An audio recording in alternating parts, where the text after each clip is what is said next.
안녕하세요. 절대값TV의 명품 PD 한PD입니다. 지금 우리 지금 대한민국이 물난리가 나서 난리가 아니에요. 그것도 서울 한복판에서, 그것도 가장 핫한 땅값이 비싼 강남에서 물난리가 났어요. 자, 이걸 우리가 어떻게 해석을 해야 되냐, 그리고 어떻게 대비를 해야 되냐, 뭐 여러 가지 이 시사점들이 있어요. 근본적인 원인은 기후 변화잖아요. 기본적으로 문제는 기후 변화예요. 기후 변화 때문에 한마디로 이제 기습적인 폭우가 쏟아져 내리는 거예요. 그냥 1시간 내에 100mm, 뭐 150mm 막 그렇게 쏟아져 내리는 거예요. 자, 그거는 1970년 중반에 완성된 강남으로서는 감당을 할 수가 없는 거죠. 자, 강남 같은 경우에는 70년대에 계획된 도시이고, 지하에 묻힌 하수관도 적을 것이고, 여러 가지 저류 시설도 안 돼 있고, 배수 시설도 안 돼 있고, 그리고 가장 큰 문제가 빼곡하게 밀집돼 있다라는 거야. 강남에 땅이 빈 데가 없잖아요. 그리고 다 아스팔트고 콘크리트고 하니까 한마디로 땅이 없어요. 땅이 없어. 이게 제일 중요한 게 뭐냐면, 비가 내리면 제일 중요한 게 뭐냐면, 이게 다 배수관으로 내려갈 수가 없어요. 모든 하늘에서 내리는 빗물이 하수구를 통해서 모든 배수관으로 간다는 것은, 조금 내릴 때는 상관없는데, 이렇게 시간당 100mm 내리면 그거는 감당할 수가 없어요. 자, 그럼 어떻게 되냐면, 땅 자체로 그냥 흡수해서 지하로 내려가야 되는 거예요. 그렇게 되려면 어떻게 했어요? 한마디로 맨 땅이 많아야 되는 거예요. 흙땅이 많아야 되는 거. 그래서 자연적으로 흡수돼야 되는데, 서울은 그런 맨 땅도 없고 빈 땅도 없고 적용 면적도 없기 때문에, 적용 면적이 없기 때문에 이게 이제 다 흡수가 안 되고 하수관을 통해서 내려가다 보니까 이렇게 강남에서 물난리가 나더라는 거예요. 우리가 어제 사건을 보면은, 어제 강남의 물난리 사건을 보면, 강남뿐만이 아니라 경기도 남부 여러 지역 경기 북부 어이없이 재난이 오잖아요. 재난 사고를 당하잖아요. 어디야 맨홀에 빠져서 돌아가신 분들, 다리를 건너다 돌아가시는 분들, 그리고 반지하에 사시다가 갑자기 물이 들이닥쳐서 돌아가신 분들, 그렇게 어이없이 사고가 일어난다는 거예요. 기후 변화의 어떤 급격한 자연적인. 자, 우리가 여기서 생각해야 될 게 뭐냐면, 이 강남이라는 데는 집값이 최고 비싼 거잖아요. 그러면 모든 조건이 다 좋아야 되는 거예요. 교육 요건, 청주 요건, 교통 요건, 다 직주 조건, 그런 게 다 좋아야 돼. 근데 자기 생명에 대해서 안전하지 않다. 자, 그러면은 그거 사실 우리 한번 생각을 해봐야 된다는 거예요. 그 강남의 가치에 대해서 우리가 한번 생각을 해봐야 된다. 그런 점도 이 방송의 의도가 있어요. 이 방송에서 제가 하고 싶은 이야기예요. 이게 요번에 이제 강남에서 이제 일어났던 사건 중에 이제 특히 이제 강남 서초 그쪽에서 많이 일어났잖아요. 자, 이제 그쪽에서 많이 일어났던 것은 그게 이제 지형에 관한 문제도 있어요. 자, 이게 MBC TV에서 방송한 자료인데, 이 CG로 자료인데, 저희가 걸어 다닐 때는 이 강남이 다 평평하니까 평지라고 생각하지만은, 이 강남이 이렇게 이게 웅덩이 같이 돼 있다는 거, 지형이. 제가 가만히 생각해 보니까 이 강남역에서 이쪽 어디죠? 테헤란로 쪽으로 이렇게 올라가다 보면 이게 좀 경사가 졌던 것 같아. 예? 그죠? 양재동도 마찬가지로. 그러면 양재역, 역삼역, 신사역, 테헤란로가 이쪽이죠. 자, 서초역, 이쪽에서 물이 이쪽으로 다 모이는 거야. 그러니까 여기서 모인 물이 다시 배출하려니까 그 배출이 안 되는 거겠죠. 자, 이런 지형적인 문제가 좀 있었다라는 거예요. 자, 그리고 이 강남이 이 문제가 뭐냐면은, 강과 근접해 있잖아요. 그리고 주변이 뒤에가 다 산이잖아요. 산인데 이 산에서 내려오는 물들이 결국 이 강남 쪽으로, 한강 쪽으로 다 빠져나가야 된단 말이에요. 빠져나가야 되는데, 자, 발전하기 위한 강남 자체는 지류하천이라고 그러죠. 이 지류하천이 잘 발달이 안 돼 있는 것 같아요. 예를 들어서 강북은 청계천이라는 데가 있잖아요. 자, 청계천이 있고, 이게 어디에 이게? 중량천도 있죠. 이렇게 중량천이 있고, 청계천도 있고, 이게 청계천이죠. 이렇게 북한산 쪽에서 내려오는 물들이 청계천, 그 다음에 중량천을 따라서 이렇게 한강으로 빠져나가는, 예를 들어서 이쪽 은평구 같은 경우도 불광천, 그 다음에 연신내, 여기도 하천이 있죠. 여기도 하천이 있고, 이렇게 강북은 어떻게 보면은 북쪽이 높고 밑에 쪽이 낮으면서 이 물들이 다 빠져나가는 지류 하천들이 발달이 돼 있어요. 강북은. 자, 그러면서 뭐 옛날에 고도의 도시니까 조선의 어떤 그 옛날에 구도시였으니까 지형적인 면에서는 이 지역이 더 좋았던 거죠, 살기에는. 자, 그래서 이번에도 이제 강북 쪽에서는 큰 물난리가 없었잖아요. 물론 이제 강남보다는 물이 좀 들어온 것도 있지만 중요한 건 이렇게 지류 하천들이 발달되어 있다라는 거예요. 자, 여기들 보면은 자, 여기 탄천. 자, 탄천. 이 탄천이 있어가지고 이렇게 물이 빠져나가잖아요. 뭐 제가 무슨 뭐 토목기사가 아니니까 제가 전문적인 얘기는 할 수 없지만 뭐 살아보면서 경험상 얘기하는 거예요, 지금. 자, 이 탄천 쪽으로 물이 빠져나갈 거 아니에요. 그러니까 이런 쪽은 물이 잘 빠지는 거야. 물이 잘 빠지는 거야. 자, 그러니까 뭐 잠실 쪽에서는 크게 어떤 물난리가 일어나지 않았잖아요. 근데 이 강남 쪽은 보면은 이 도시의 중앙을 가르는 그 하천이 없어요. 하천이 없다. 강남역이 여기잖아요. 아무 하천이 없잖아요.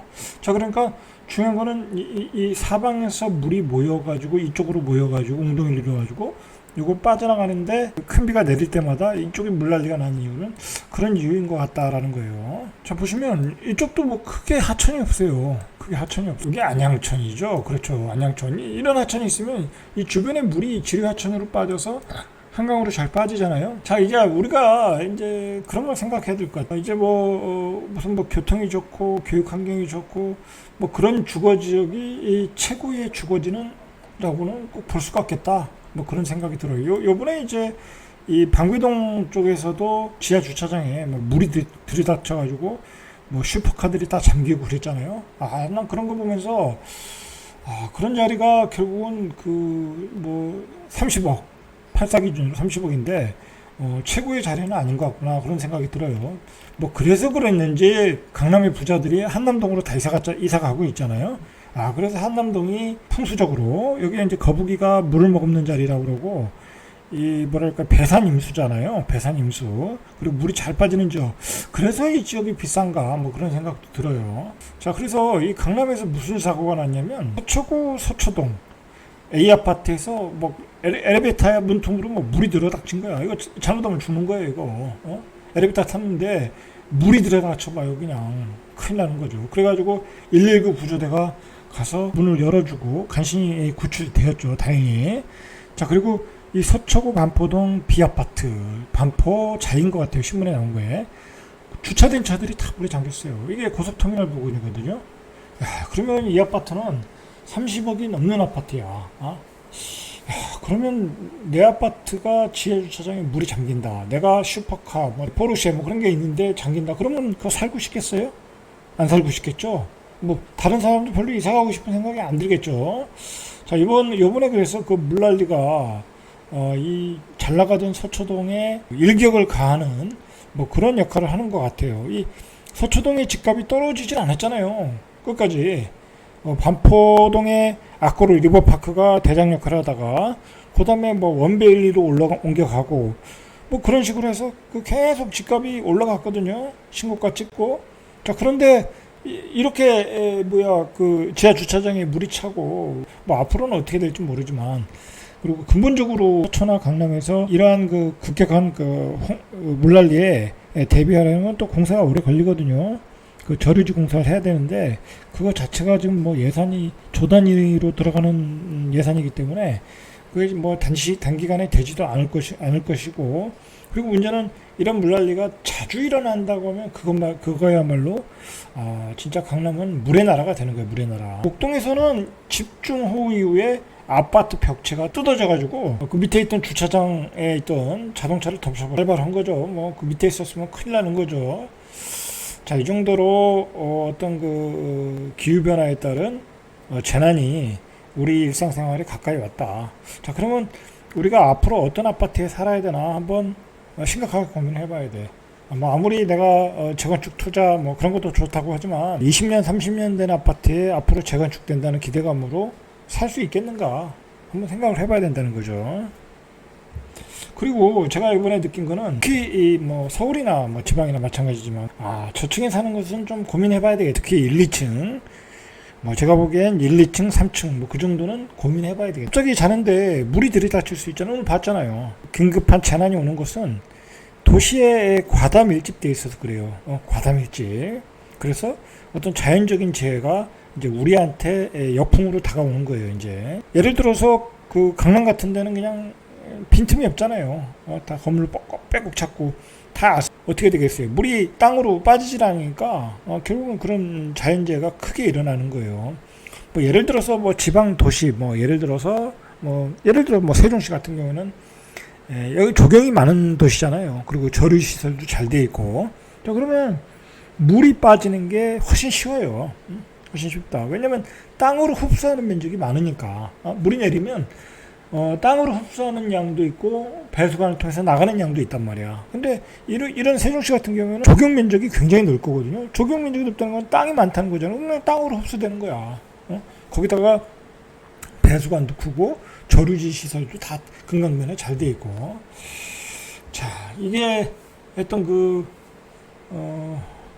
앞으로 이런 재난이 계속 반복된다고 하면 어떤 고급 주거지의 기준도 달라질 수 있겠다.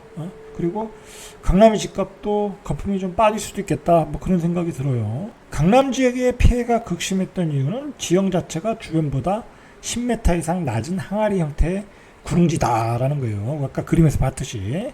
그래서 시간당 최대 강우 처리 용량이 85mm. 그 정도는 감당하는데 그걸 넘겨버렸다는 거죠. 100mm가 넘었으니까. 자, 그리고 특히 강남역 같은 경우에는 바로 여긴 역삼역보다 지대가 14m가 낮다. 이게 결정타죠. 결정탄 거예요. 자, 그래서 그게 이제 강남역을 통해서 반포천으로 빠져나가야 되거든요.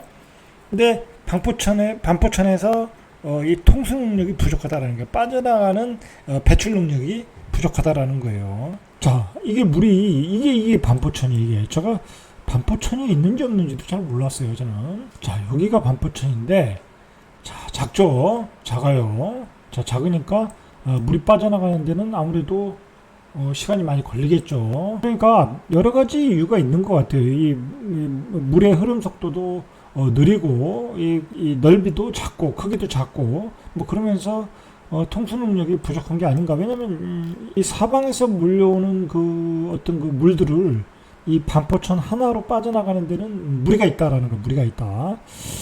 자, 이거 생각을 해봐야 될 것 같아요. 깊이 생각해봐야 될 것 같아. 만약에 반포천이 넘쳐서 이 옆에 있는 아파트로 피해를 줄 수도 있겠다, 그런 생각이 들어요. 자, 그러니까 이번에 이제 이 고속터미널 근처에서 이제 물이 이제 넘쳤고, 또 물난리가 났고, 제가 알기로는 반포자이에서는 이제 그 주차장 쪽으로 물이 유입된 걸로 알고 있는데, 자, 이제 그런 사고가 일어나는 게 바로 이제 이 통수 능력이 모자르기 때문에, 자, 그렇다라는 거예요, 지금.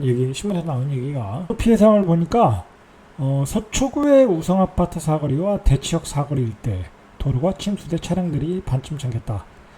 대치역도 그래요, 지금.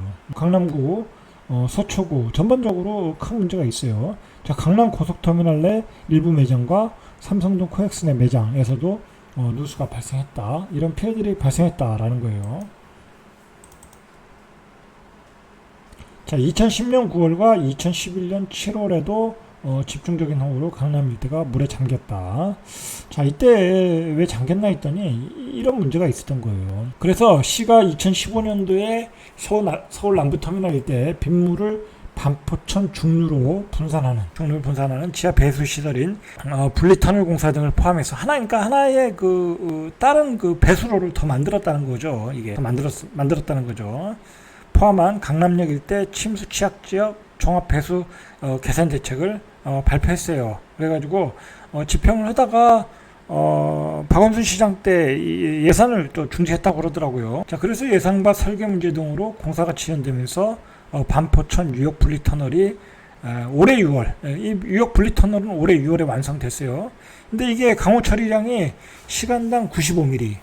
이제는 기후변화로 우리가 알 수 없을 정도로 비가 오니까 기록적 폭우는 감당할 수가 없는 거죠. 자, 어쨌든 이번 폭우 사태로 깜짝 놀란 정부가 폭우를 취약한 반지하 주택은 서울에서 사라진다. 일단 강남 이남 쪽에서 건축 불허가를 하겠다라는 거. 이건 아주 잘한 결정이에요. 자, 반지하는 이제 대처가 안 돼요. 이번에 봤듯이 대처가 안 돼. 비만 오면 그냥 물이 그냥 거기에 저수지가 되는 거야. 당연히 이런 주택은 이제 지으면 안 되겠죠. 자, 이제 기후 변화에 대비한 어떤 주거지를 우리가 선택할 때는 이 기후 변화에 대비해서 주거지를 선택해야 돼요. 이제 할 수 없이 사는 거야. 직주 조건 때문에 할 수 없이 사는 거 어쩔 수 없다 치지만 예를 들어서 요즘 뭐 전원주택들 많이 살잖아요. 저는 전원주택도 굉장히 위험한 요소가 많아. 왜냐면 그거 다 산 밑에다가 그 산을 깎아서 만든 전원주택지가 많잖아요. 산사태 위험도 있고, 그 다음에 요즘 기후변화 때문에 산불이 또 많이 나잖아요. 그 산불에 대한 위험도 있어. 그러니까 전원주택에 너무 많은 투자를 하거나 전원주택을 지실 때는 꼭 반드시 어떤 산사태, 그 다음에 산불 위험, 뭐 그런 거로부터 대처가 가능한가, 뭐 그런 것들을 좀 파악하시고 지으셔야 돼요. 그리고 내가 살 지역의 지형이 어떤 지역인가, 쉽게 말해서 또 내가 살 지역의 주변에 지류 하천이 많아서 물이 잘 빠지는 지역인가, 그리고 내가 살 지역이 너무 구도시는 아닌가. 구도시는 여러 가지 문제가 있거든요. 그리고 너무 밀집한 지역이 아닌가. 자, 그런 것들을 이것저것 다 이제 고려를 해서 주거지를 선택을 해야 된다. 뭐 그런 게 풍수 아니겠어요? 그것들을 반드시 고려하셔가지고 주거지를 선택하시길 바라요. 특히 도시를 떠나서 뭐 고향으로 가거나 도시를 떠나서 어떤 전원 아파트, 전원으로 가시는 분들, 특히 그리고 뭐 서울에 살더라도 굳이 내가 서울에 살 필요 없고 수도권에 사시는 분들은 수도권 같은 경우엔 선택의 폭이 넓어지잖아요. 자, 그런 것들을 다 고려하셔가지고 사셔야 돼. 자, 이상 절대값 TV의 명품 PD 한 PD였습니다.